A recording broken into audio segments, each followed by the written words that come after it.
Sports on Tap's high school football coverage is on every Monday night at 7:30 p.m. Watch live on YouTube and make sure to subscribe.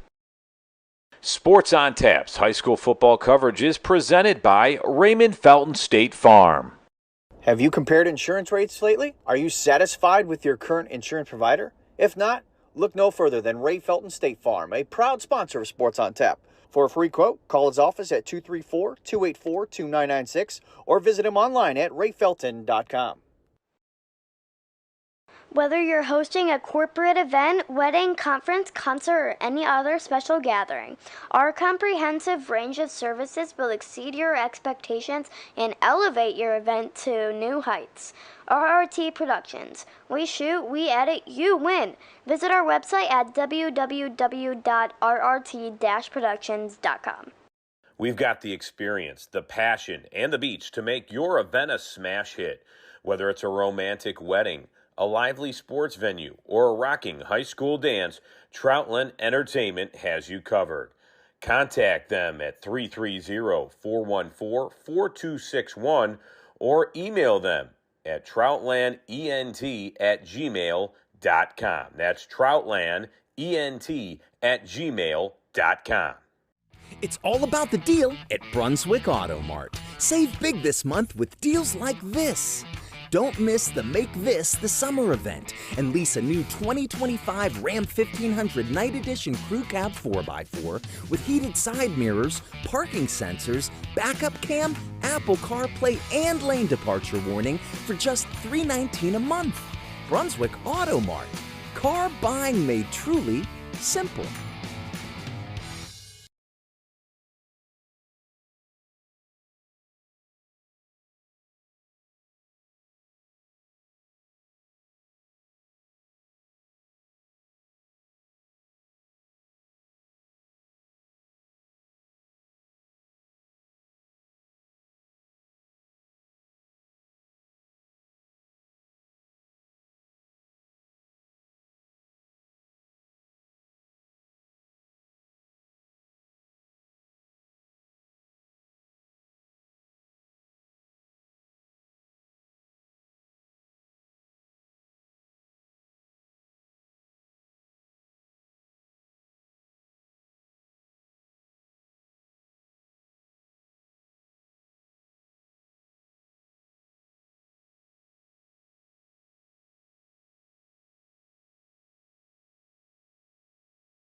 Everybody to Sports on Tap. This is the high school football recap show, week 2 edition, presented by Raymond Felton State Farm Insurance. For a home, auto, or life insurance quote, make sure you visit him at rayfelton.com, located in beautiful Hudson, Ohio, by way of Hinckley, by way of Brunswick High School. And 2 of those 3 things have something in common, which we'll get to here in a little bit. My name is Zed Dick, alongside Rob Troutman, Sean Duffy, Noah Jacobson, and Josh Jeffy. You are watching this live on our YouTube channel. Make sure you like, subscribe, smash the notifications button. Get those notifications. We are about to go live on the air. You also follow us on Twitter/X at SOT Podcasts. We had 2 games that we covered in person, and the live updates came through at SOT Podcasts. We'll be talking about those here in a little bit. Follow us on Facebook at Sports on Tap. We are also on Spotify at Sports on Tap, on Threads at SOT_podcasts. Our website is sportsontappodcast.com. That's where you get all the latest information about all of our conferences. And then last, certainly not least, for comments, questions, concerns, or suggestions, send us a note at sportsontappodcast@gmail.com. All right, we got a great show for you tonight. We were at 2 games. We were at the Highland-Hudson game. We were also at Buckeye versus Amherst, so we'll have a little bit more in-depth coverage about those games specifically.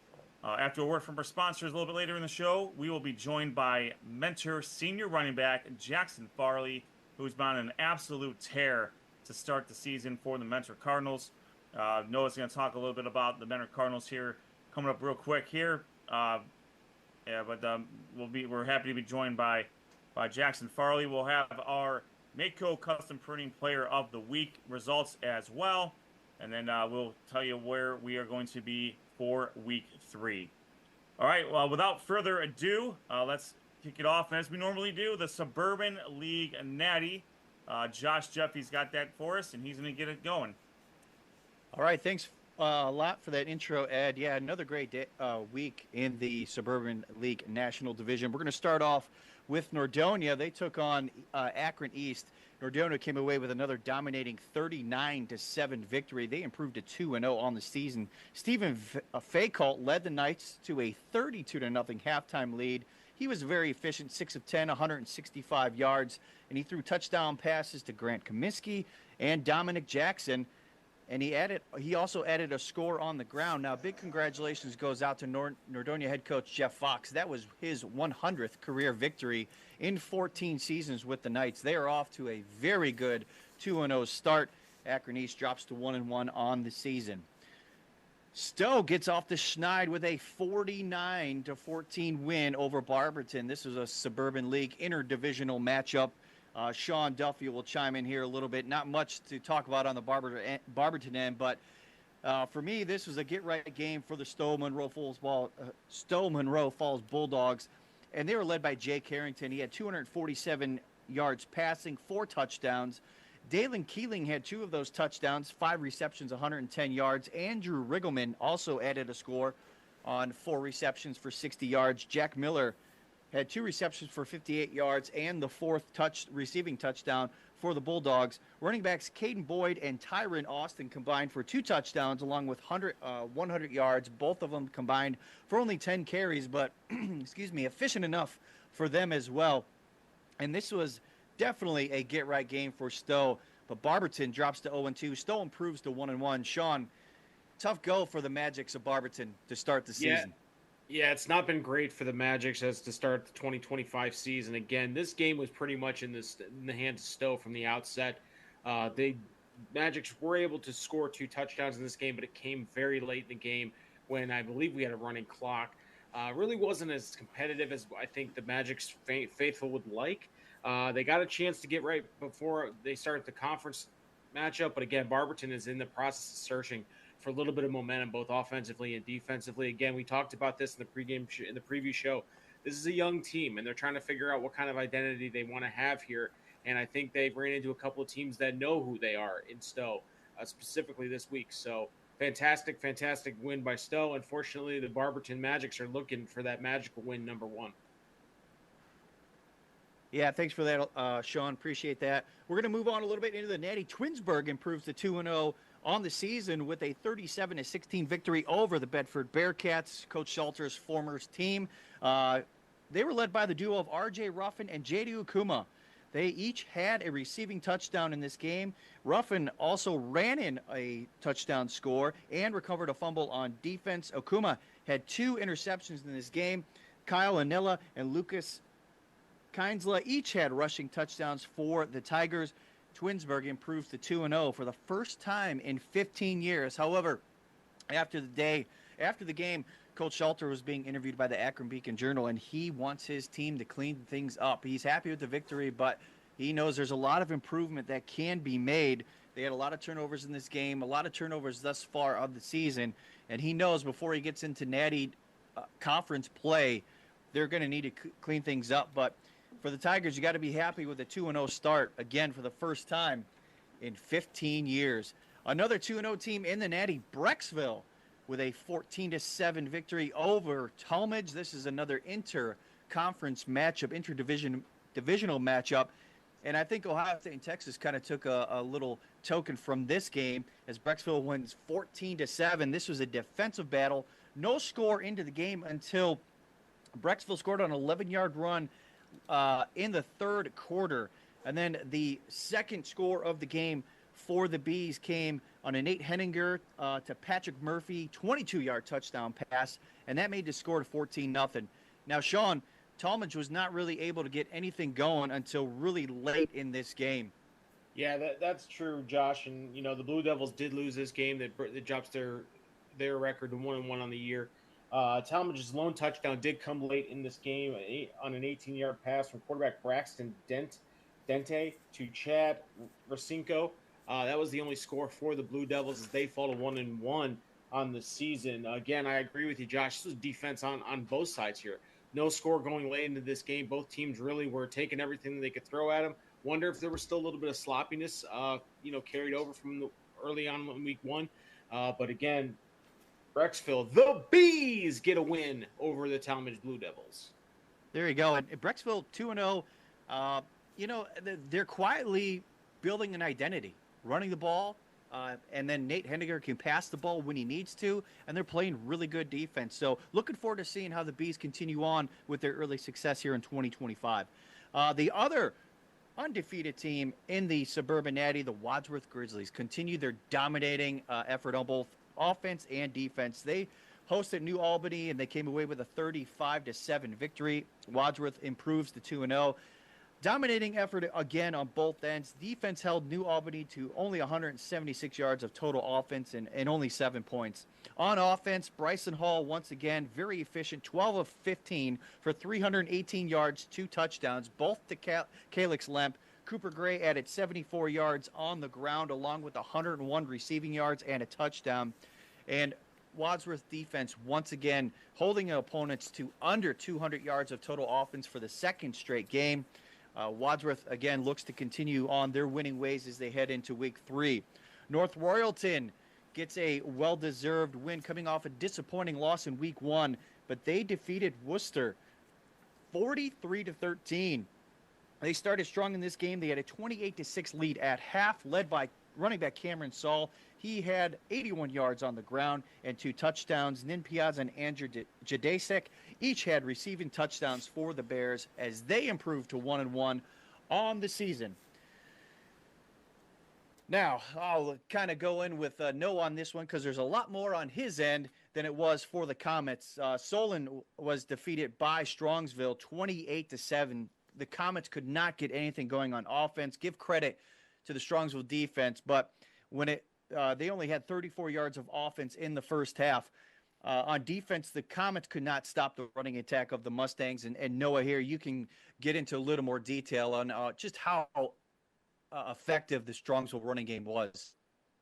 Yeah, I mean, Kendrick Bodie was just like week 1, kind of like where he was back in the form of where he was almost 300 yards and a couple of touchdowns in this game as Strongsville was able to get a 28-7 win over Solon in this game. Yeah, Solon off to an 0-2 start. Like I said last week, this is one of the teams that I thought could make a jump. They had a lot of young players last year, went through some hard times last year. But right now, those hard times seem to be continuing as Solon is struggling and trying to find the winning potion here in 2025. Have not been able to do that yet. And then one of our SOT feature games of the week, as Ed mentioned earlier, it was Highland taking on Hudson. First of all, I'd like to say the taste of Highland was pretty awesome. They had a bunch of the school varsity sports there with various games and fundraising ability. Then they had food trucks and one of my favorites, Traveling Tom coffee truck there. If you guys are looking to sponsor, give us a holler, sportsontap@gmail.com. But saw some familiar faces, some family members that go to Highland High School. It was good to see them as well. And going into the game, story of this game was the Highland running game and the dominant defense of the Hornets. This game was actually pretty close. I think both teams were well matched. However, it was the turnovers that Highland's defense forced that caused the greatest problems for Hudson.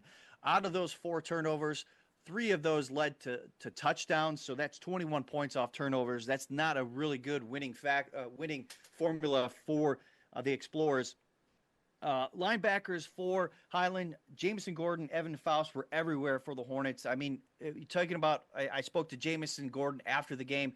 This guy had an interception. He had a sack right before the half, and he also caught a 2-point conversion off of a botched extra point snap. He was fired up after the game. You can go on our Twitter page or our X page to see that interview. It was good there. Casey Miser, though, was the workhorse as usual for the Hornets.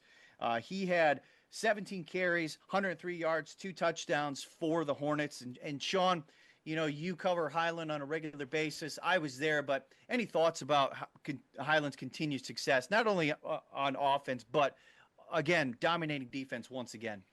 Well, I think, you know, it's interesting when you look at Highland, especially week 1 to week 2. Week 1 was a bit of a offensive showcase for Casey Miser and that offense to get their bearings a little bit.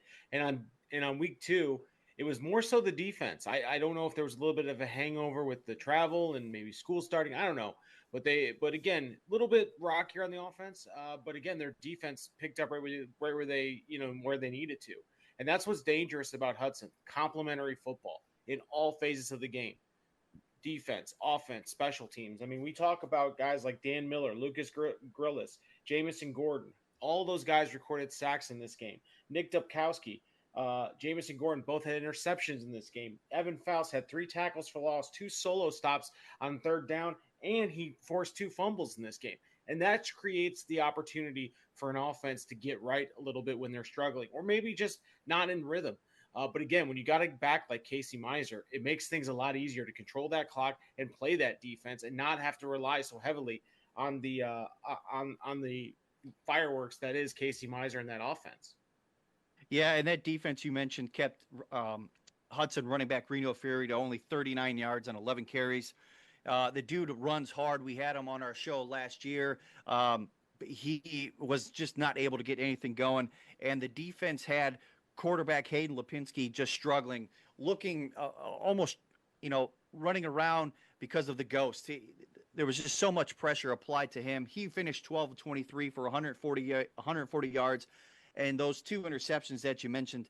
Hudson's offense only averaged 4 yards per play in this game, and on the ground they only averaged 2.2 yards a game. So when you have a dominating defense like that, like you said, Sean, the offense doesn't have to do much. They just have to be efficient, and that's what Highland does well. Efficient running attack on offense. They really utilize the jet sweep. Lucas Girding had a great game running that jet sweep, and the quarterback is not asked to do much. One of the key things, and I think Coach Gibbons is really leaning on kind of, you know, the story of the year is he keeps hearing that, oh, you lost all these players from last year's team. How are you going to replace that?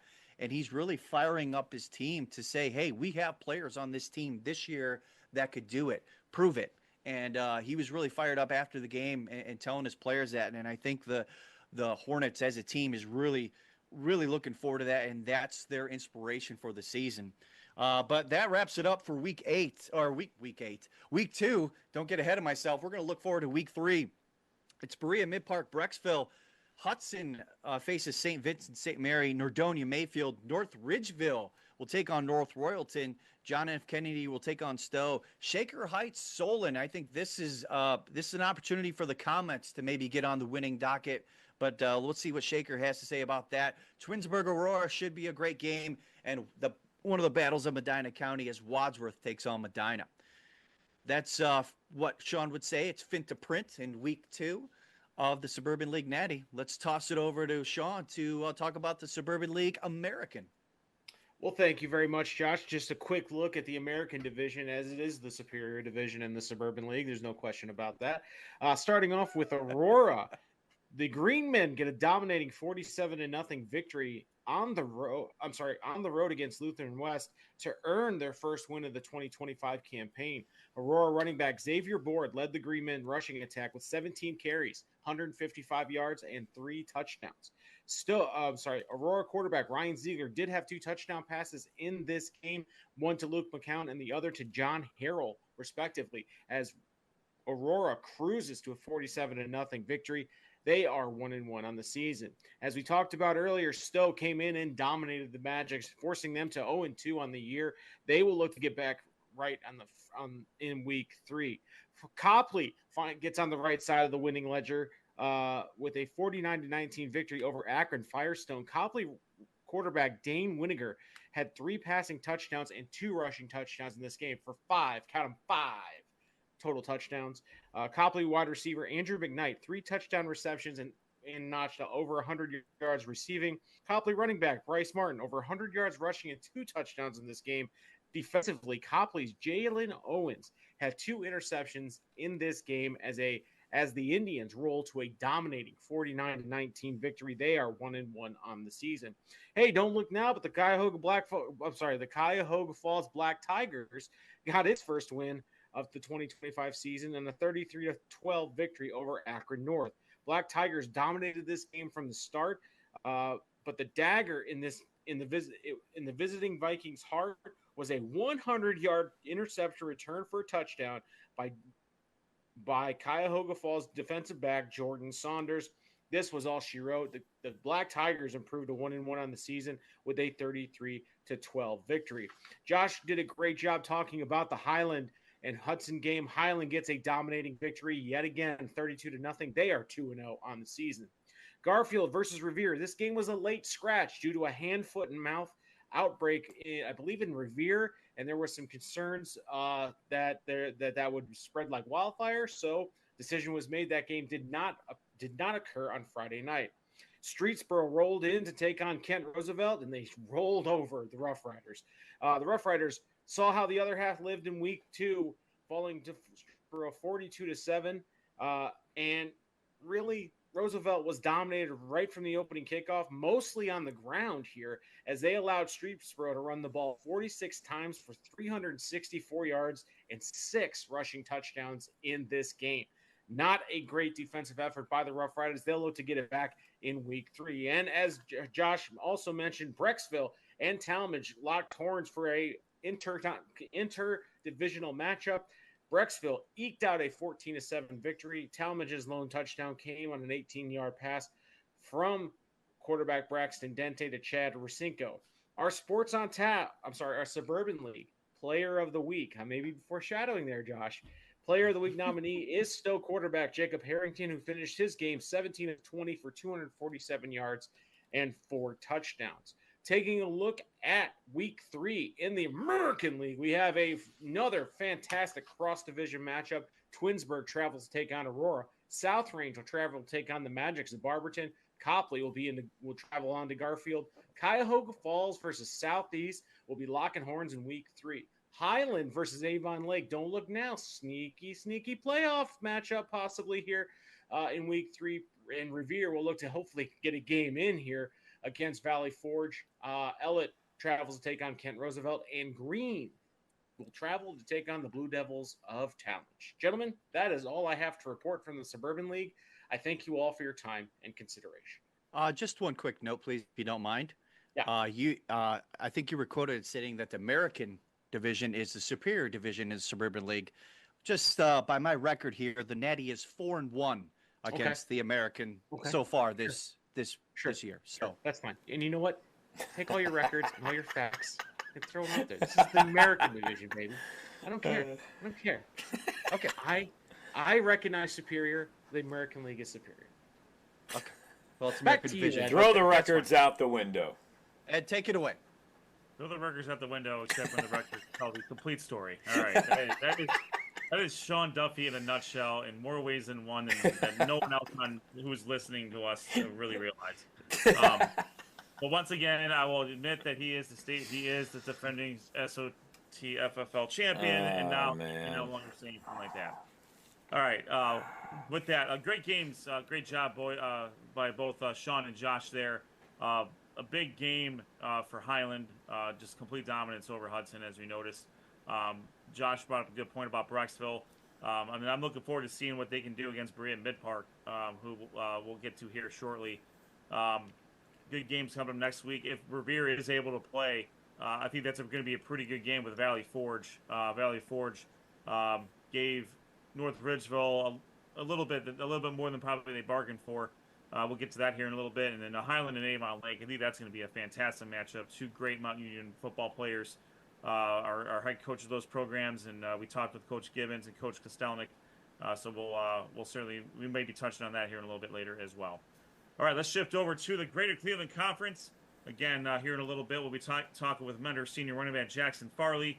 But until then, Noah Jacobson's got the recast for the Greater Cleveland Conference. Here you go, Noah. All right, thank you, Ed. And a little bit better this week in the Greater Cleveland Conference, boys. Last week was 3-5. If you flip it over, the GCC went 5-3 this week in week 2. We'll start things off with Olmsted Falls. Will take it on Brunswick, and Olmsted Falls really dominated this game against Brunswick, 29-15. Brunswick fumbled into the end zone, but received by an offense for a touchdown by Jamari Garth for a touchdown, and then quarterback Sean Barnett with a touchdown pass to Aiden Everett. Quarterback Sean Barnett was 12 of 20 for 148 yards in the touchdown. He also did have 11 carries for 47 yards.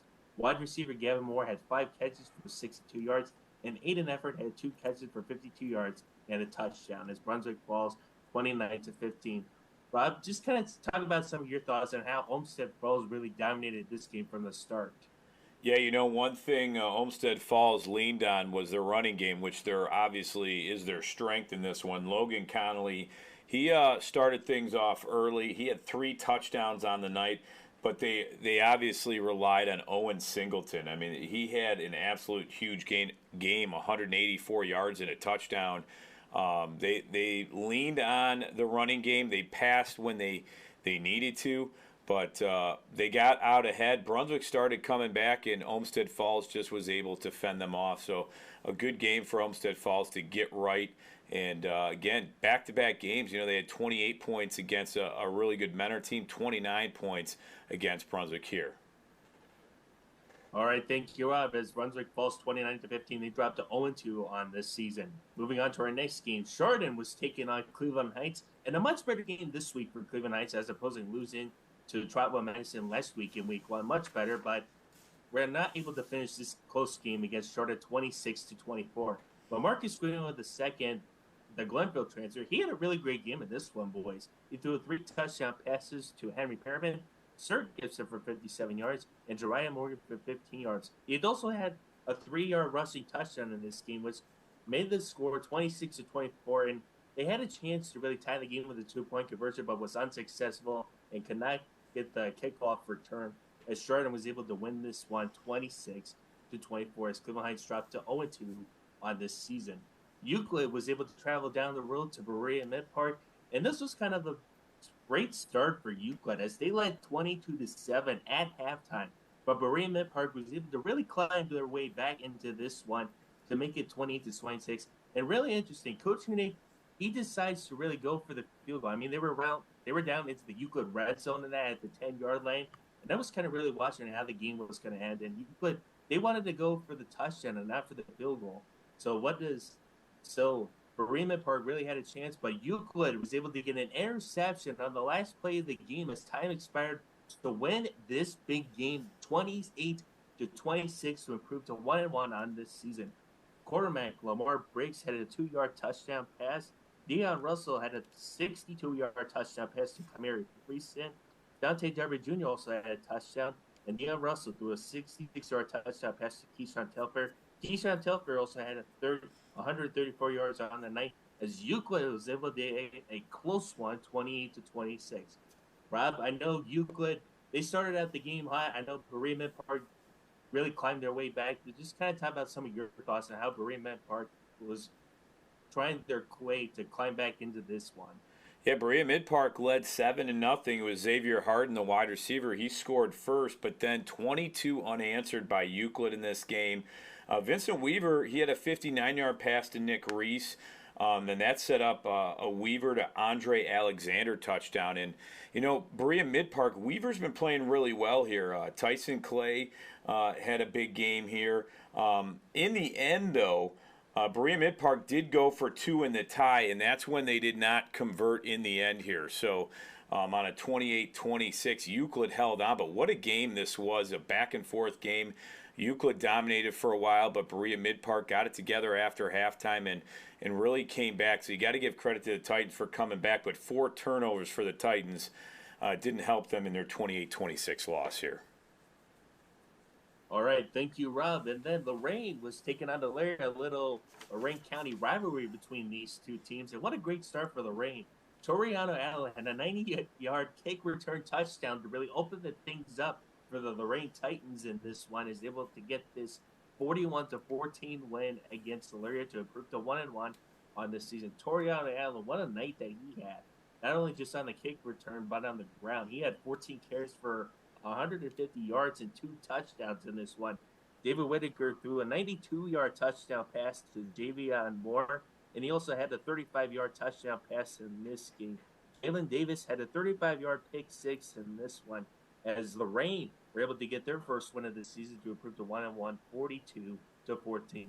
Rob, some of your thoughts on how Elaria was able to really try to make this a close game? Well, it was actually close early on. They trailed 21-14, and at one point it actually was tied. As Elaria, they responded after the Toriano Allen kickoff return 90 yards for a touchdown. Elaria actually answered on a 75-yard touchdown pass from Pride to Christian Rogers on the second play from scrimmage.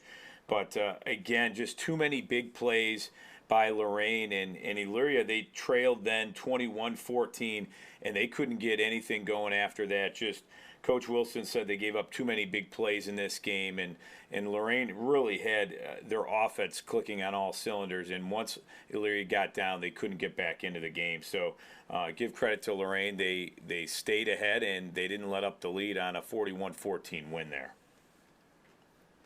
Right, thank you, Rob. And also, Jazion Moore for Lorraine. He also had 4 catches for 159 yards and 2 touchdowns in this game, as Lorraine was able to get this 41-14 against Lorraine. Moving on to our next game, Medina traveled down to Hoover, and a game was played, boys, as Hoover was able to get this 42-17 win against Medina. Medina quarterback River Blomquist was 18-36 for 167 yards, and he also did have 14 carries for 59 yards in this game. Jaden Talakad threw a touchdown pass to Caleb Shervin. Cooper Sokolaski, who also had 3 catches for 47 yards. And he did have a touchdown pass to Judah Corral in this one. And then you'll like this ad. Landon Kusek also had a 33-yard field goal in this game for Medina, but it wasn't enough as Hoover was able to win 42-17 as Medina drops to 1-1 on this season. Menor was traveling out of the state from Ohio to travel to Pennsylvania to play McDowell in this one. And Menor just really dominated from this game. And that it was all on the legs for who we're going to have on the show later on. It was Jackson Farley. What another great game that he had. He only had 9 carries, 244 yards, and 3 touchdowns. Only 9 carries, and he almost had 300 yards, just like week 1. What a performance that he had. And that offense line has been really produced in how they've been able to attack and really get the run game going for them, as Menor was able to get this 42-14, 42-12 win against McDowell to improve to 2-0. Brogan Jones had a couple of touchdown passes to Justin Hodge for 15 yards and Logan Burrell for 51 yards. And Jackson Callahan was having a 7-yard touchdown run as Menor was able to get this 42-12 win against McDowell. Shaker Heights was taking on Brush in this one, and Shaker Heights a little bit better this week after losing a close one to Riverside in this one. Is as a defensive performance, dominated really this one for Shaker Heights. Is able to get this 14-0 win to improve to 1-1 on the season. Rayhan Johnson also had 2 touchdowns in this game for the Red Raiders, as the Red Raiders were able to get this 14-0 win against Rush. Last but not least, Strongsville was taking on the Suburban opponent in Solon. And Strongsville, they really totaled 400 yards in this game. Most of it was from the running game, 326 yards by Kendrick Bodie, who was the GCC Player of the Week in Week 1. He had 246 yards, 27 carries, and 2 touchdowns in this one. He also did have a 38-yard receiving touchdown in this one, as Strongsville improves to 2-0 with a 28-7 win against Solon. But the defense was the big story for the Mustangs. He held them to 34 yards total and only 1 first down through the first 2 quarters that included forcing turnover on downs and a pick six and a 25-yard pick six by Sammy Ferris. Josh, some of your thoughts on how Solon was really able to get this one. Solon didn't really do much in this game. That's the problem with the comments so far. 0-2 thus far, cannot get much going on the offensive end. They're looking to get off the schneid this coming week, but it's just not going well for the Comets right now. All right, thank you, Josh. And the Greater Cleveland Conference Week 2 Player of the Week is none other than Strongsville Mustangs running back Kendrick Bodie, who had 27 carries, 246 yards, and 2 touchdowns, and a 38-yard receiving touchdown in this game. Week 3 schedule in the Greater Cleveland Conference. Brunswick will be traveling to Elyria. Cleveland Heights will be taking on Kate McKinley. Euclid will be taking on Hilliard-Davidson. Lorraine will be traveling to Sandusky. Wadsworth will be taking on Medina in a Medina County rivalry matchup. Ignatius will be taking on Menor. Shaker Heights will be taking on a Suburban League nanny opponent in Solon. And then another SWC versus GCC matchup. Olmsted Falls will be taking on Strongsville. I will hand this one back to you, Ed. That is the Week 2 recap and Week 3 schedule in the Greater Cleveland Conference. And Noah, great job on the GCC as always. Menor and Strongsville right now clearly separating themselves from the pack with relatively dominant victories in Week 2. Great defenses that you're seeing on that side too. Medina, Shaker Heights, Euclid, Lorraine, all 1-1.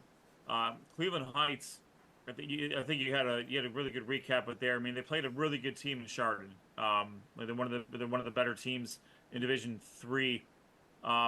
In Brunswick, we talked a little bit about Brunswick beforehand, and without getting too much into it, offensively, I think that's where their struggles are at. I think defensively they play the best they can. I think defensively they do. I think they did pretty well, all things considered, against a good team like Olmsted Falls. I mean, Owen Singleton got almost 200 yards on the ground, but they really didn't pull away until the fourth quarter in that matchup. And so what we're seeing here is, even though like a Cleveland Heights and a Brunswick they're not getting the results they want on the scoreboard, the effort is there, and they're playing really good opponents, pretty tough. Yeah, definitely. And I feel like every team will get better each week. And I saw that with Cleveland Heights now after coming off a loss against Tribe 1 Madison. I felt like they got better in Week 2 as the game came on, but they were able to try to get a chance to really tie the game, but it wasn't enough to fall short, 26-24. And for Brunswick, I thought they really tried to battle off against a very good Olmsted Falls team, but it wasn't enough as they looked to get better going into Elyria in Week 3. Yep, absolutely. Great job, Noah, as always with the GCC. All right, let's shift over to Rob Troutman. He's got the highlights for the Southwestern Conference, including one of the other games, the other game of the week that we had between an SWC team and a Cleveland West team. So, Rob, take it away. Thanks, Ed. And we'll get to Amherst Buckeye, where I was here in Week 2 a little later in the Southwestern Conference preview when we show you the video here. But Thursday night, Avon, they traveled to Spruce Creek in Florida, and they lost 25-22, and Avon actually fought back from an early deficit in this game.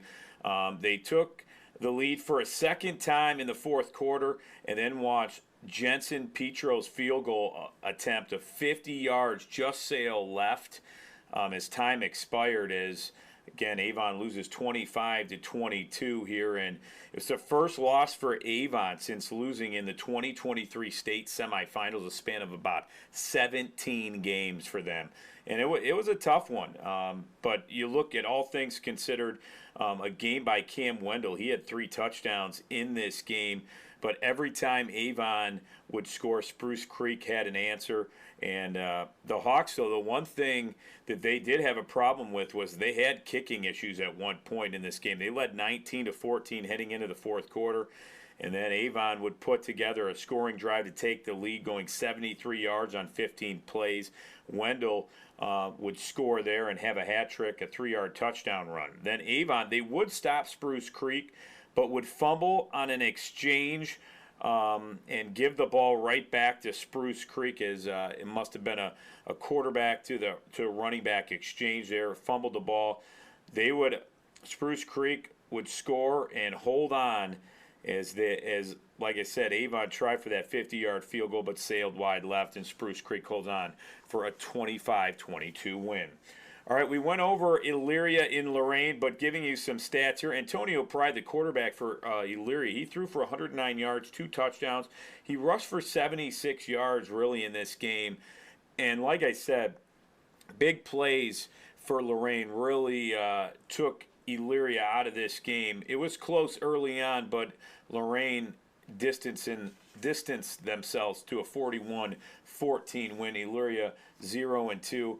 And in the other game, Avon falls to 1-1 there. Now, we kind of went over this one, too. Euclid and Berea Mid-Park. The Titans would score first here. Xavier Harden would score in this game. Berea Mid-Park, again, had some good plays here by Vincent Weaver to Nick Reese was another one. Andre Alexander, he had 2 touchdowns, the wide receiver from Vincent Weaver. Euclid would score. They led at one point 28-14, and that's when Tyson Clay would take it 91 yards for a kickoff return for a touchdown. It was 28-20. Then the Titans, they would score again. Vincent Weaver to Andre Alexander. Berea Mid-Park would go for 2 in the tie. They wouldn't convert. They lose 28-26. 4 turnovers for the Titans. Vincent Weaver, 270 yards, 2 touchdowns, 3 interceptions. Wide receiver Nick Reese, 7 catches, 179 yards. Wide receiver Andre Alexander, 2 touchdowns, 5 catches, 52 yards. Euclid, now 1-1. They're 28-26 winners. Berea Mid-Park falls to 1-1. Ed might have some more on, or actually, that's not Ed's game. He'll have some on this next game here. Midview against North Olmsted. And Midview, they get a 27-20 win to improve to 2-0. North Olmsted, they scored first and led 7-0, but Midview would respond with a quarterback, Shea Williams, connecting with running back Marcus McMahon, who's having a great year so far. On a screen pass, they tied it at 7.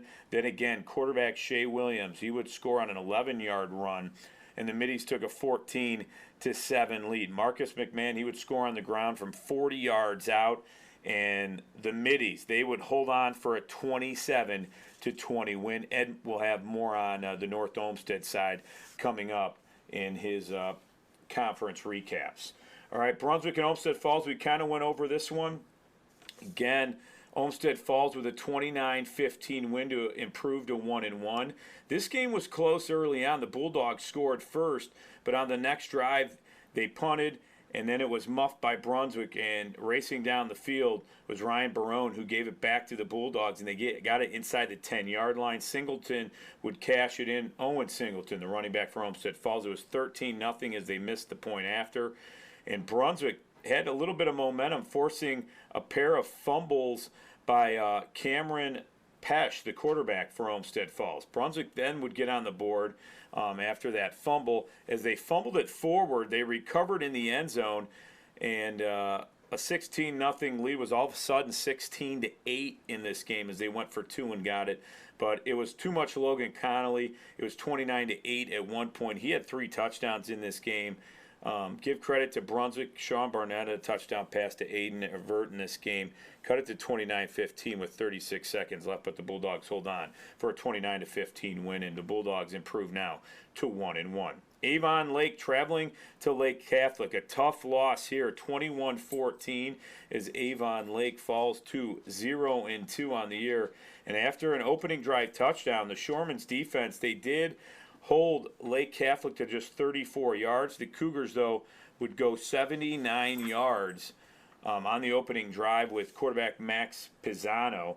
And that's the one thing. The Shoremen, fourth drive, had their offense going as quarterback Dawson Tenbrink. He found James Ness for a 14-yard gain. And the sophomore, he was 16 of 24 in the game for 164 yards, was Dawson Tenbrink, the quarterback for the Shoremen. And that from the Morning Journal. The Shoremen, they started strong in the second half, though. It was running back Ezra Jones. He took a run 29 yards and capped it with a score to tie the game at one point. But another turnover by Avon Lake. Lake Catholic Danny Zamrowski would score from 1 yard out and gave the lead back in the third. But too much. Dawson Tenbrick at one point was 5 of 5 to different receivers, and Goulding was one of them, a freshman receiver. But again, too much Panthers here. 21-14, the Shoremen lose, and they fall to 0-2. Valley Forge at North Ridgeville. This was all North Ridgeville in this game as they went 37-12 and improved to 2-0. They would establish a 7-0 lead with the Rangers in this game midway through the first quarter. And on a 14-yard run by senior Zach Barnhart, the Rangers offensive lineman Jason Ellison, he went down with a rolled ankle on the third drive, and that kind of changed the outlook of the game. But the Rangers eventually would get back as Finley Keller had a 30-yard field goal for the Rangers. Patriots would sneak in a score with quarterback Sean Frank to Evan Tapp from 10 yards out with 7:20 left in the first half. But Ridgeville, they answered with a 56-yard touchdown from Zach Barnhart. Cole Allison also would take a reverse 76 yards. They led 24-6. Rangers win big 37-12 to improve to 2-0. All right, going to our game of the week. This was Amherst at Buckeye, and this was a physical game, really the whole entire game. Both teams kind of do a lot of the same thing, but Amherst in this game would strike first. It was quarterback Cy Christensen, 91 yards for a touchdown run, and he ran for 116 yards and threw for another 230 on the night for Amherst, and he really was a guy that did it all for Amherst in this game. It was a physical game, but trailing 7-0, Buckeye would answer. Quarterback Turner Delata scored from 1 yard out. This guy is tall, lengthy, and can run, but man, he can pass the football. Buckeye would score again on a 1 yard touchdown run by Braden Sopko, who we talked to after the game. If you want to look at that interview and the highlights, go to our YouTube page. It's on right now, but you want to see the full highlights, go to see that. But Buckeye would lose their starting running back in week 1, and Braden Sopko came in this one, and he was ready for the challenge. He would score again, 6:40 left in the third quarter. He ran 11 yards, and it all of a sudden was 21-7 Buckeye. And give credit to the Buckeye defense. I mean, they just clamped down on Amherst, and no big plays by the Comets. They forced him into some turnovers. An extra point was blocked as Christensen did pass it to David Dudziak in the fourth quarter for a touchdown, but the extra point was blocked, and they eventually cut it to 21-13. But Buckeye ran out the clock, and Amherst had one more chance, and Buckeye, with a huge defensive play, stopped them there and get the 21-13 win. Buckeye improves to 2-0. Amherst falls to 1-1. My Southwestern Conference Mehco Player of the Week is Olmsted Falls running back Owen Singleton. 25 attempts, 182 yards, and a touchdown. He muscled his way to a big win over Brunswick there here in the Southwestern Conference. So again, congratulations to Owen Singleton, 182 yards and a touchdown. For week 3 here in the Southwestern Conference, we have some pretty good matchups coming up for you. Amherst and North Olmsted. Glenville travels to Avon, Highland and Avon Lake, Berea, Mid-Park, Brecksville, Brunswick and Elyria, Elyria Catholic and Midview, North Ridgeville and North Royalton. Olmsted Falls travels to Strongsville. So some really, really good games in Week 3 in the Southwestern Conference. And that's the Southwestern Conference, the game recaps for Week 2 and looking ahead to Week 3. Hey, Rob, great work. As always here. Not very often you see Avon on the end of a loss here, especially in the regular season. But I mean, Spruce Creek, they're no joke. That's a heck of a team down there in Florida. They're the equivalent. I think they were, if I remember this correctly, they're the equivalent of Division I in Ohio down in Florida, and I believe they were state semifinalists or state finalists last year. So they had that was a tough business trip for Avon, and and as they come back, they're coming back to a red-hot Glenville team that has done some tremendous things so far in this season, and that's going to be a heck of a game. We mentioned Highland and Avon Lake earlier, Berea Mid-Park and Brecksville earlier. Brunswick Elyria, I think it's going to be a pretty good game.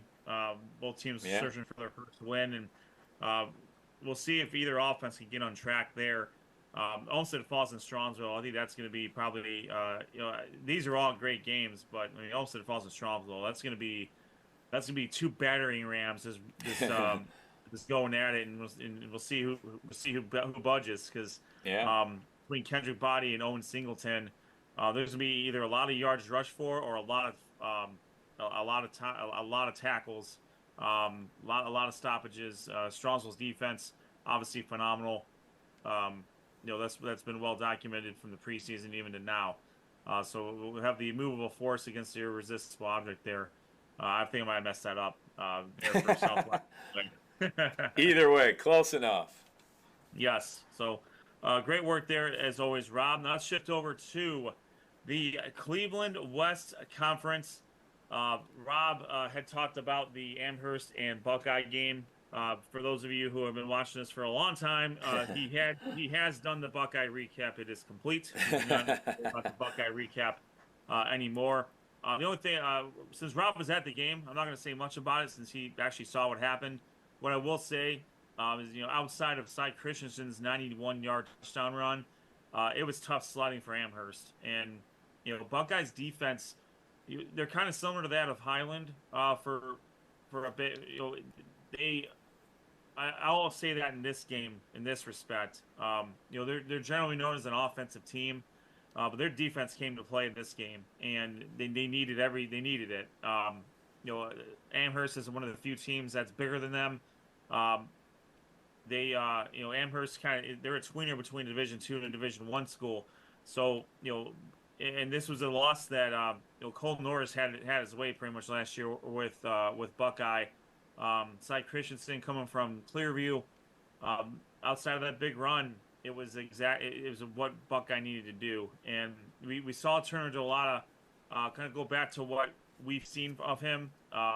7 to 15 passing, not a whole lot of yards, and only one interception though. So he's taking care of the ball, and he's moving the offense as he needs to. And as you mentioned, Roman Kretler got injured, so that forced Braden Stopko into duty as running back, and they kind of spread it out between a few other guys. But great job by Buckeye, Coach Dennison, getting the 21-13 victory over Amherst. All right, Bay Village looking to avenge their loss from last week. They get Coach Nick Bigrig his first victory of the season, a 27-0 shutout of University School in Hunting Valley. We've been talking about Charlie Rogers for such a long time. He kind of reminds me of Ed Cota from back in the UNC days in the 1990s. It seemed like that dude had played for like a decade. I kind of feel that way with Charlie Rogers. He's finally a senior. He had 2 touchdowns in this, including an 87-yard touchdown run. He had 2 touchdowns overall. Bay with a 27-0 victory over University School. All right, Rhodes versus Lakewood, and unfortunately not a whole lot here in this game. Rhodes did jump out to a 26-0 lead, and Lakewood were able to get a couple late scores, but they weren't able to come back. And Rhodes with a big victory over Lakewood by a score of 34-12. Midview and North Olmsted. Rob covered this game from the Midview side of things. But North Olmsted, they gave Midview a game here. Luca LaRue scored from 6 yards out to start the scoring. Later in the game, the Eagles brought the score to 20-14, an 85-yard touchdown pass from quarterback Will McPherson to running back Emil Silmy. And then McPherson tied the game up with 6 minutes left on a quarterback sneak. With a chance to take the lead, the extra point was blocked by Midview, and that tied the game up. Midview, with less than 2 minutes left, they score the go-ahead touchdown. They hang on to it for a 27-20 victory over North Olmsted, and a tremendous game overall. A big turnaround from what North Olmsted did last week against North Ridgeville. They're certainly not a step down in class from Ridgeville to Midview. So Coach Brediger really had his team ready to play, and it's just a play here and a play there is all it takes to be the difference of victory. Ravenna took on Normandy, and Normandy, both teams traded turnovers over the course of the first half. This was an offensive snooze fest, 0-0 at the half. But first play from scrimmage, that changed. Quarterback for Normandy, Jacob Munyak, found wide receiver Nick Williams for a 79-yard touchdown pass to give the Invaders a 6-0 lead. The Invader defense held. Williams initially muffed a punt. He just picked it up and ran it 66 yards for a touchdown, his second long touchdown of the game. That gave Normandy a 12-0 lead. Ravenna came back. They took a 14-12 lead on a pick six by I'm going to butcher this. We'll just say A. Gaines, a 47-yard pick six and a 2-yard touchdown rushing touchdown by quarterback C.J. Ross. 14-12 with 10:30 left in the fourth. Invader fullback Jai Hebebrand scored from 2 yards out for an 18-14 Normandy lead, and the Invaders hold on 18-14 over Ravenna. A big victory for the Invaders there. All right, Rocky River played John Marshall. A game was played. The Rocky River defense was phenomenal. First 3 turnovers in the first half. They also stopped a fake punt attempt. Senior Ryan Taylor had 2 touchdowns through the air. He had 132 yards passing on 9 of 11. He rushed 3 times for 77 yards and 3 touchdowns. That's efficiency at its finest, folks. Junior wide receiver Tristan Hughes, he caught 2 passes for 38 yards and 2 touchdowns. Very efficient day from him as well. Sophomore quarterback Carter Atwater, he completed his only pass for a touchdown. Model of efficiency for Rocky River. Every time they touch the ball, a touchdown happens. Junior Stephen McHenry, he had 5 total tackles, 3 tackles for losses, and 2 sacks. Add that all up, Rocky River with a 55-6 victory over John Marshall. Valley Forge took on North Ridgeville. Rob had this from the North Ridgeville side. From the Valley Forge side, as Rob mentioned this earlier, Sean Frink hit Evan Tappy for a 10-yard touchdown to cut the Rangers' lead to 10-6 initially. And then it was all Valley Forge from there. All North Ridgeville from there. Valley Forge with lots of turnovers, and Ridgeville took very much advantage of that. Frank found Tappy again for a 37-12 final deficit, and North Ridgeville defeats Valley Forge 37-12. Last and certainly not least, Clearview taking on Westlake. For Westlake, quarterback Mo Abelhady threw touchdowns to Geno Woods from 7 yards out and William Bierfeld from 44 yards out to stake a 14-0 lead. Tommy DeFranco intercepted Clearview quarterback Braden Turner. He took it back for a pick six. That gave the Demons a 21-0 lead. Abelhady hit Steven Trowbridge for a 3-yard touchdown pass and a 28-0 lead. Westlake defense not only scored once, they scored twice. Ali Assad had a second pick six for Westlake, and with that, Westlake gets a 35-14 victory over Clearview. So that's what we have for week 2 in the conference. Let's see what we got for week 3. Thank you, Sean. All right, Oberlin Firelands is going to be traveling to Bay Village to take on the Rockets there. Tiffin Columbian comes to Buckeye to take on for a big matchup in Buckeye in York Township. Painesville Harvey travels to Lakewood. Geneva comes to Normandy. Amherst will take on North Olmsted. Rocky River will have a tough one against a 2-0 Uniontown Lake team. Revere will play Valley Forge. That game will be Thursday night at Byers Field if that game is played. And Westlake travels out to Warrensville Heights to take on the Tigers out there. Now that's what we got for the Cleveland West Conference. Rocky River and Buckeye so far 2-0. Everyone else is 1-1 with the exception of North Olmsted. Certainly no shame there with how the schedule's setting up. Two tough opponents for North Olmsted to start. A really good North Ridgeville team, a really good Midview team. But from the North Olmsted side, a lot of improvement from last week. And we'll see. We'll see if Coach Big Rig can keep Bay where they're going. From Normandy, a good victory last week over Ravenna. For Westlake, Mo Abelhady and William Bierfeld have a really good thing going there. And Westlake's defense, very opportunistic, getting 2 pick sixes there as well. Hey, can you stay off the screen for like 2 more minutes? I'm almost done. So a lot of good things coming from the Cleveland West Conference as we go into week 3. All right, we're going to take a quick break. And when we come back, we're looking to talk to Mentor senior running back Jackson Farley. We're going to talk about the torrid start that he was off to so far this year. And after that, we'll have the Mehco Custom Printing Player of the Week poll contest winner, and we'll talk about what's going on for it next week. This is Sports on Tap. You're watching us live on YouTube, and we'll be right back.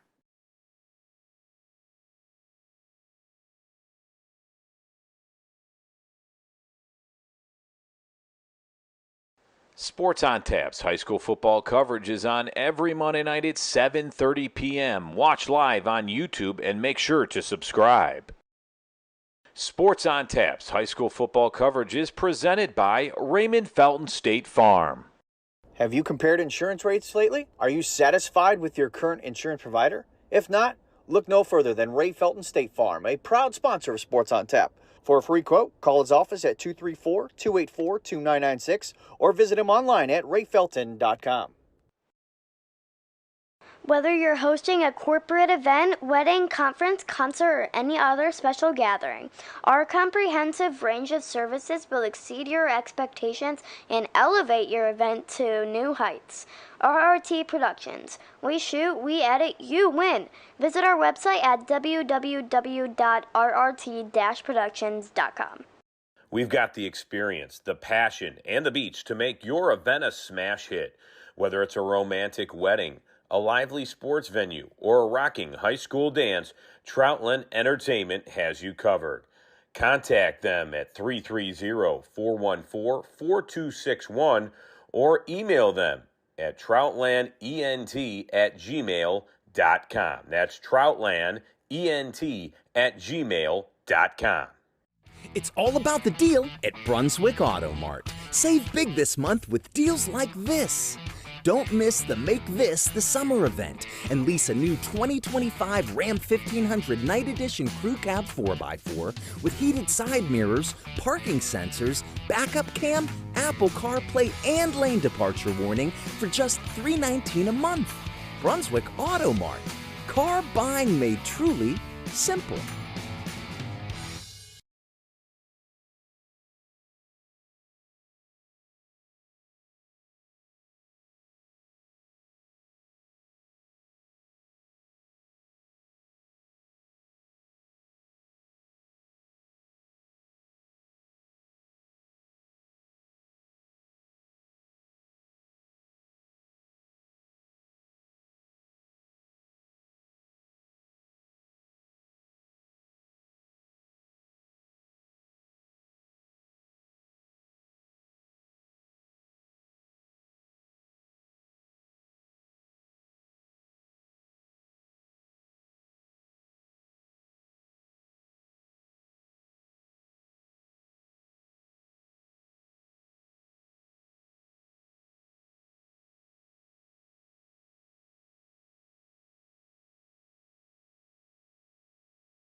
All right, welcome back to Sports on Tap.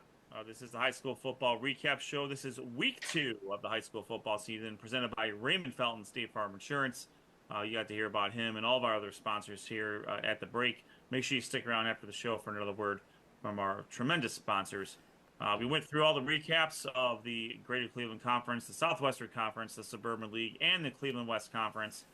Coming up next after this interview, we will reveal the Mehco Custom Printing Player of the Week, which, by the way, I forgot to mention mine. For the Cleveland West Conference, it was Normandy wide receiver Nick Williams, 79-yard wide receiving touchdown and a 66-yard punt return for a touchdown to lead the Invaders of Normandy to an 18-14 victory over Ravenna. So Nick Williams is the CWC Player of the Week nominee for that contest. All right, speaking of touchdowns, and this gentleman has scored many of them in just 2 games. We are joined by Mentor senior running back Jackson Farley, coming off of a huge victory over Erie McDowell, and prior to that, Olmsted Falls. Jackson, thanks for taking the time to join us tonight. Yeah, of course. Thank you for having me. Excited. We are too. Just a tremendous tremendous start to the season, not only for the Mentor Cardinals, but also for yourself. 8 touchdowns, 5 in week 1, 3 in week 2, and those 3 touchdowns weren't exactly just 1-yarders off tackle.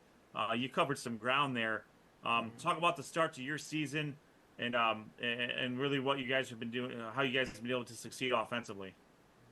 Yeah, of course. I mean, ever since the start where we start lifting in our conditioning class in January, we have came in every single day, not making excuses, doing what we can to get better every single day. But, I mean, we were definitely expecting a big start to the season because what the grinding we have done this offseason. So, yeah, I think we're real excited for how this is going to play out. Jackson, thank you again for taking the time joining. It was great catching up with you last season and that, this season you're off to a great start. You're off to 44 carries, 608 yards, and 8 touchdowns. But just kind of talk about how that offensive line has been a really major factor for you. I mean, 4 out of the 5 guys are Division I college football commits. Talk about how the offensive line has been really produced into the run game so far throughout the first 2 games. Yeah, of course. I think those boys do all they can up there. It starts up there for us, to be honest. They are the heart and soul of our team. I think they produce everything for our offense, time for the quarterbacks, and especially holes for me to run crazy. So it definitely starts up there, and especially having 4 of the 5 guys D1, I think it makes it great for our whole team. Jackson, thank you again. Fantastic start to your year. Obviously, you guys are rolling right now, and that's where you want to be. I always like to ask athletes coming in, especially early on in the season, specifically individually, what was something that you kind of identified either in the off season or maybe in the preseason that you needed to focus on to elevate your game from where it was last year to where it is now early in this season? Yeah, definitely. I think personally for me, I wanted to gain some weight and keep my speed where I was. So I got a personal trainer to help me with that, but also work on our calls for mentally. So I need to work on all that stuff, the calls, making sure I know what my responsibility is, and then also become a leader because I am one of the guys that has been playing 3 years varsity letter for our team. So I think I need to become a leader this year and kind of make sure everybody's doing what they need to do all their responsibilities. So you got to gain weight and keep your speed. I'd like to speak to your trainer about some things that I need to personally work on because all I've done is gain weight. I haven't maintained any speed. So, I mean, obviously whatever you did worked out. So I'm gonna have to get his name and number after the show so I can talk to that person and see how I can get keep the weight, but keep the speed too. Yeah, definitely. To be fair, Sean, one has to have speed in order to maintain speed. These are all details that will work out later, Ed. Let's move on to the next question. Well, I don't know how to segue from that, but I'll try my best. Jackson, you just mentioned that this is your 3rd year on varsity. Just talk about your growth individually from what you've had to to learn to eventually now become that running back that's leading the way on offense for you guys, and such a dynamic playmaker on the offensive end. Just talk about some of the things that you had to do, starting for when you were a freshman and sophomore, on and off the field, watching film, listening to coaches, talking to your offensive line, and just learning the game at this level. Yeah. I think when I was a sophomore, I was like 150, 160 as a starting running back. So that was pretty bad for me. So that's what I needed to do in these last few off seasons, physically, but mentally, definitely learning all the calls. Our O line, they have a lot of calls up front before the play. So I need to learn all of them, learn what they're doing, then also learn what the receivers doing. We all have a bunch of calls with all them. So we make sure we know what we're doing, all as one team. So I think that was definitely a big jump in my game, was my off season, like mentally games. Yeah, can you just expound on that a little bit? Just talk about how important for an offense like yours that everyone communicates, everyone that importance on everyone knows what they're doing, what that call is. Yeah, communication in our offense is definitely huge because depending on like the front a team runs, I think is huge with our offense to communicate who's pulling for who and who's blocking who in our slides and all that stuff. And our quarterbacks have a lot of calls too to our receivers to see like what the DBs are looking at. So it's our communication is amazing in my opinion. So I think that's just a big growth from last season to this season too. Yeah, Jackson, you've had such an amazing season already, and it's only been 2 games. But, have you played football since you were a little kid? And if you have, what do you look at when you look at your game when you're running the football or catching out of the backfield? Who were you trying to idolize and look up to when you were a little kid watching the game of football? Is there a running back out there that you're like, man, I want to get my game to look like that? Yeah, I mean, definitely one of the greats in my opinion. Barry Sanders, he's probably one of my favorite players of all time because my dad was born in Michigan, so I've always been a Detroit Lions fan. So Barry Sanders is definitely somebody who I looked up to, but I wasn't always a running back, but he was definitely still that somebody that I would always put the highlight tape on and watch his highlights and see what he did. Well, I share your admiration for the one and only, the great Barry Sanders, because that guy was amazing to watch. I do have another question for you, Jackson. Running backs are different. They're a enigma unto themselves. Some guys like to be that slasher back. Some guys like to be that the speed, get the corner and then turn upfield. And then there's some guys that I call the crazies. They like to run to contact. If you had to classify yourself, what kind of running back do you think most suits you? Are you the slash? Are you the outside burner? Or are you the Mike Allstott wannabe trying to, take everybody with you across the goal line? Yeah, I would say I'm more of like a slasher kind of guy. I'd like to make somebody miss, but also I'm definitely still ready for some contact. I mean, I definitely love being in the trenches, love putting my head down, my shoulder down, trying to get that extra yard. But I feel like I'm definitely still a slasher, still trying to make somebody miss. But I'm definitely there for that contact too.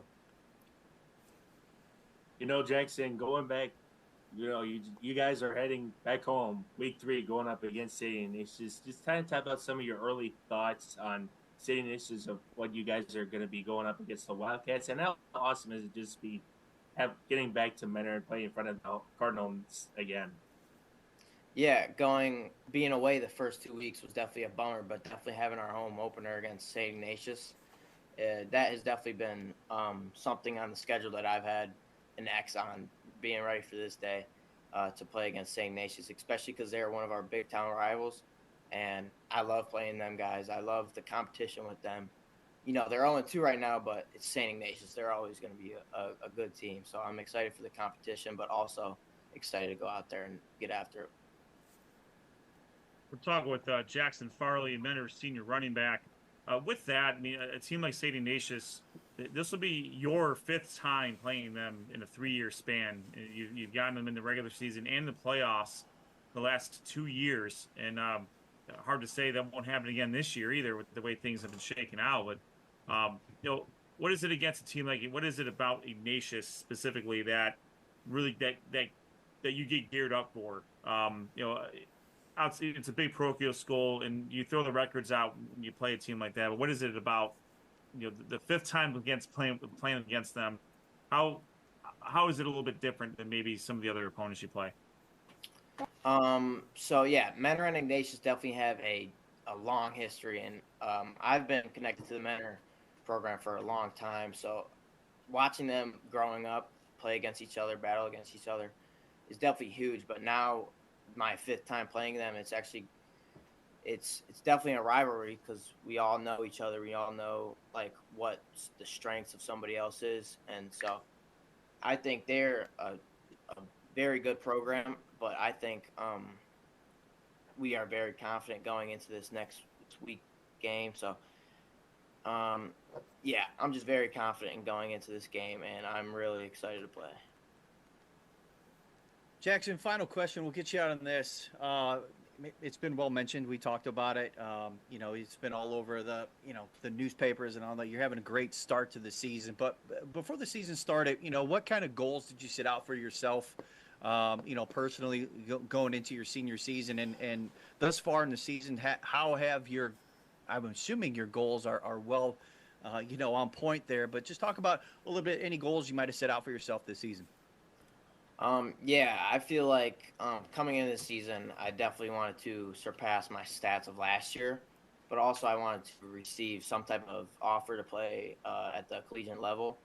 So that is one of my personal goals, but one of our team goals is definitely to win that state championship. That is definitely something that we have kept in mind, definitely during the offseason, and definitely our last year loss in the regional finals against St. Edward. So I think that still plays in our mind, definitely, and that is one of our team goals, to get past them and to bring home that state championship.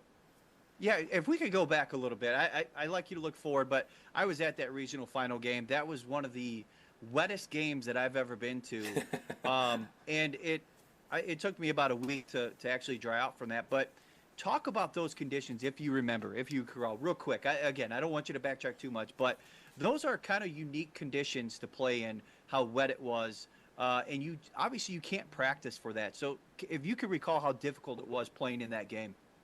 Yeah, it definitely was a challenge to play in that game, especially against a team of St. Edwards. But it was a terrible game. The weather conditions was terrible, but we shouldn't have lost that game, and we don't want to make that excuse because we lost that game was because of the weather. But hopefully going forward, we don't have that weather and we could play on a sunny day. Awesome. All right. Well, Jackson, the way things are going and stacking on what you did last year, colleges will be crazy not to get you something going on here soon. So keep doing what you're doing, put up the numbers, play good football, and good things are going to happen. Yep. There's no doubt about that. And we thank you for the time for taking a little bit of time out of your night to talk to us about yourself and talk about Mentor football. Mm-hmm. Yes, sir. Appreciate it. Thank you guys for having me. It was a great time. Colleges, give him a call. Come on, go out and scout this kid. He's all right. Actually, there's enough tape already in the first two games just to see what he's done. It's crazy. Thanks, Jackson. Appreciate it. Thanks, Jackson. Yes, sir. Right. Thank you. Have a good one. That is Mentor senior running back Jackson Farley joining us. He had 8 touchdowns in 2 games. Colleges, and we're not talking about playing teams that he's playing some good teams here. So it's he's got quite the gauntlet coming up ahead of time. Coming up here, starting with St. Ignatius here, and then a really tough GCC schedule. So we're looking forward to seeing what Jackson and the Mentor Cardinals can do going forward. So we want to thank Jackson for joining us, and with that, let's shift over to the Mehco Custom Printing Player of the Week poll, and we'll take it to Josh for this one. All right, so just a quick reminder, our nominees for our Week 2 Mehco Custom Printing Player of the Week on our X poll: Stowe quarterback Jay Carrington, Normandy wide receiver Nick Williams, Strongsville running back Kendrick Bodie, and Olmsted Falls running back Owen Singleton.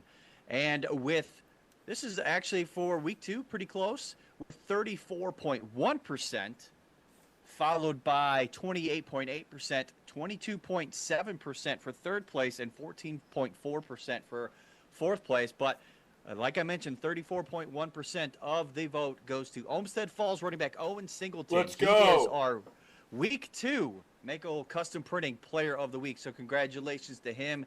He'll be getting a prize package courtesy of Mehco Custom Print and Raymond Felton State Farm. That should be coming to your athletic office here within the next few days. And so congratulations to him and to all of our nominees. Two-time winner right there, Owen Singleton. Olmsted Falls, man, they know how to get behind their players, that's for sure. There's an SWC win early on in the season. There we go. Well, it was like I said, it was close. It was very close. Jake Harrington finished in second, Kendrick Bodie on third, and Nick Williams fourth. But all these guys are well deserving of that award.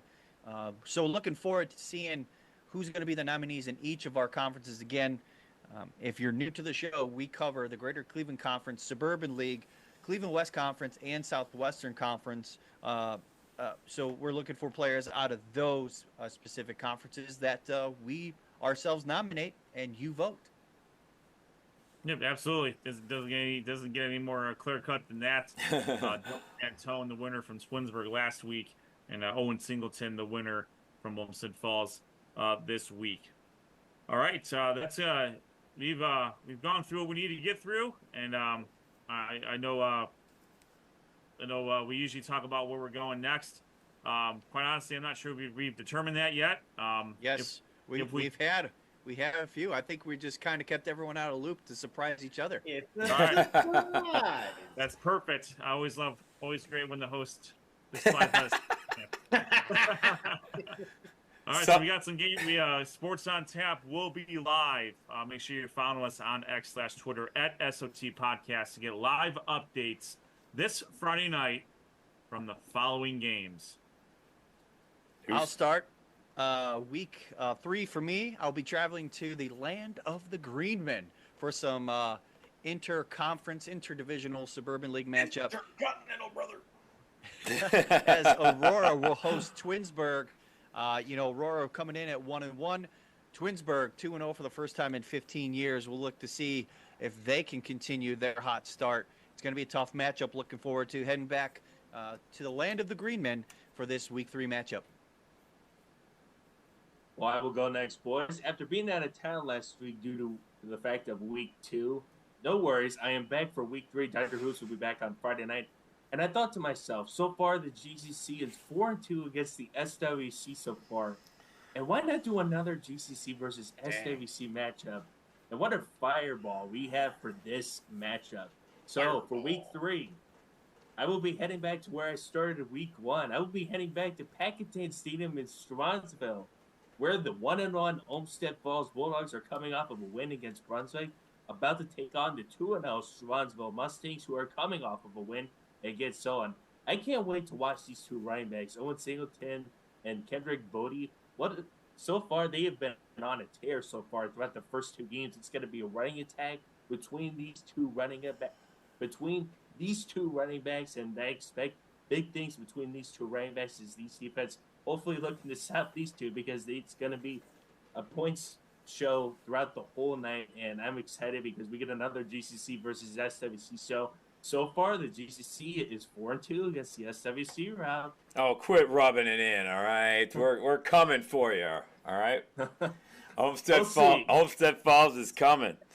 All right. Well, we'll see. While I'm talking, I will do, and I've done this game once before. I can't wait to do it again. Glenville takes on Avon.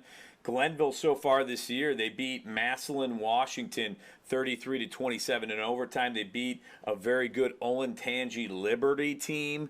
And now they're facing Avon coming up and then St. Edward. So Glenville, we know they're battle tested. So is Avon. They went to Spruce Creek, came back with a loss there.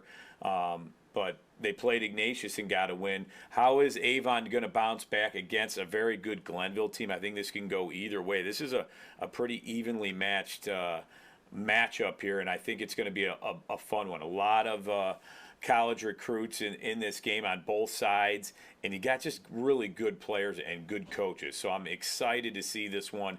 This is going to be fun. Foul Sports on Tap for all the updates. I'll be in Avon for the Glenville at Avon. Well, I guess that leaves me, fellas, and I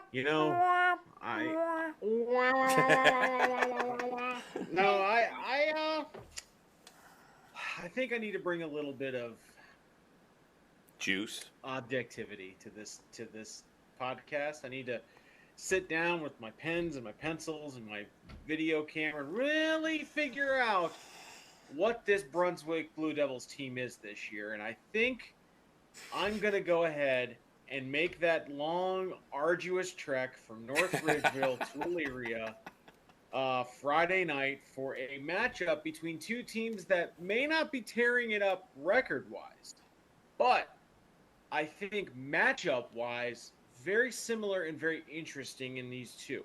I'm very interested to see how Brunswick and Elyria match up both offensively and defensively, because I really do think that these teams are pretty evenly matched on paper. I think it's going to come down to a couple of plays, and I also think it's going to come down to turnovers. Keeping in mind that little birdie told me, a little Jim Cantori birdie told me, it's going to be awfully windy Friday night.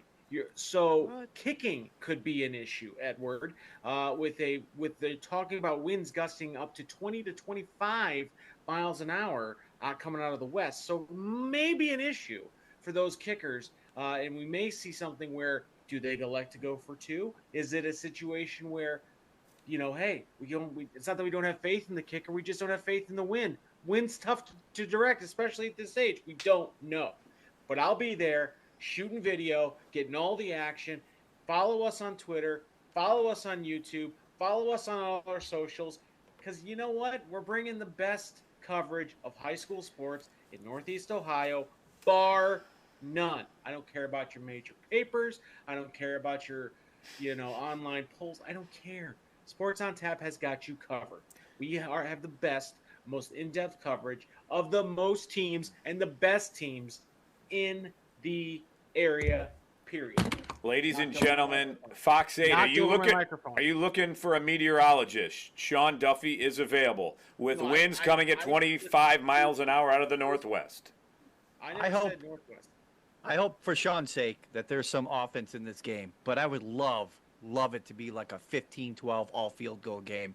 He said kicking will be important. You know how hard it is to do back of the napkin math on figuring out how long field goals are?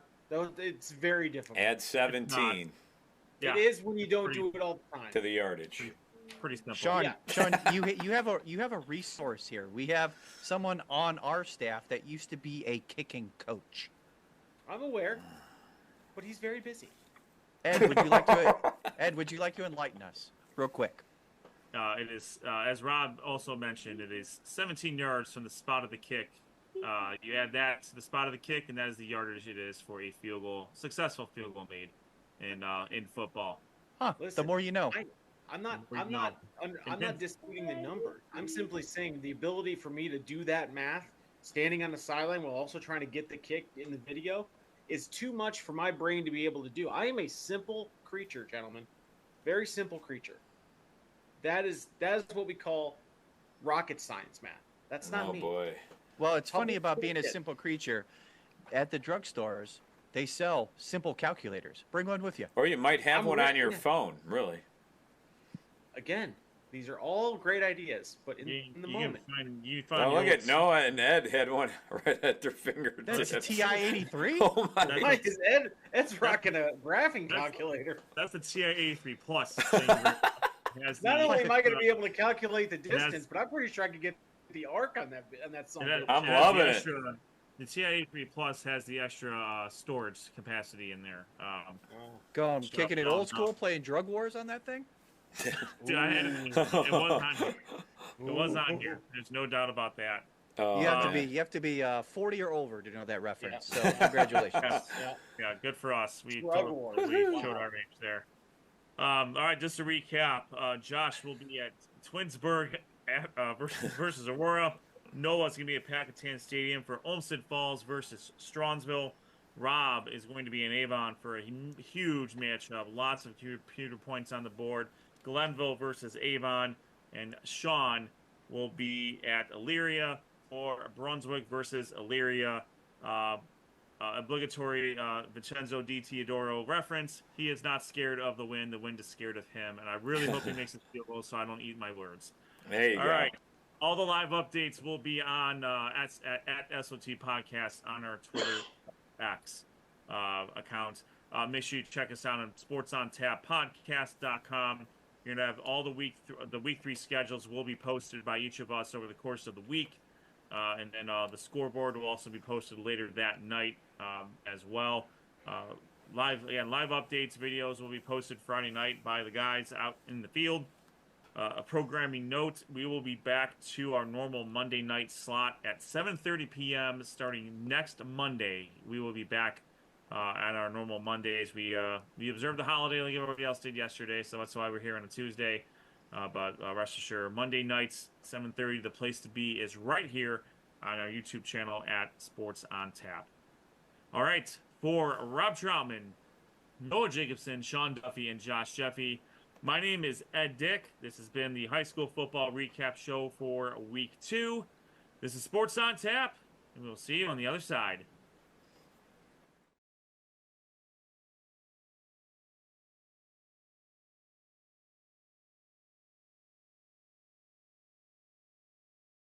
Sports on Tap's high school football coverage is on every Monday night at 7:30 p.m. Watch live on YouTube and make sure to subscribe. Sports on Tap's high school football coverage is presented by Raymond Felton State Farm. Have you compared insurance rates lately? Are you satisfied with your current insurance provider? If not, look no further than Ray Felton State Farm, a proud sponsor of Sports on Tap. For a free quote, call his office at 234-284-2996 or visit him online at rayfelton.com. Whether you're hosting a corporate event, wedding, conference, concert, or any other special gathering, our comprehensive range of services will exceed your expectations and elevate your event to new heights. RRT Productions. We shoot, we edit, you win. Visit our website at www.rrt-productions.com. We've got the experience, the passion, and the beach to make your event a smash hit.